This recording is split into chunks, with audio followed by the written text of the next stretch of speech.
X5 one-key copy function. The one-key copy function, as the name suggests, allows you to copy all channels from one walkie-talkie to another. First, I take out 2 walkie-talkies, and you can see that their channels are not able to communicate with each other.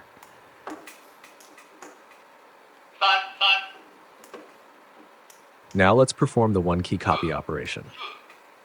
Step 1. Turn off both walkie-talkies. For the receiving unit, press and hold side button 1, then turn it on. Make sure to keep holding side button 1 while powering on. The red light will keep flashing. Step 2. For the transmitting unit, press and hold side button 2, then turn it on as well. Similarly, keep holding side button 2 while powering on. At this point, the green light will keep flashing.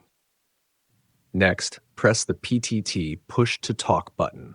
At this moment, the indicator lights on both walkie-talkies will flash continuously. After hearing a beep beep sound, the one-key copy process is complete.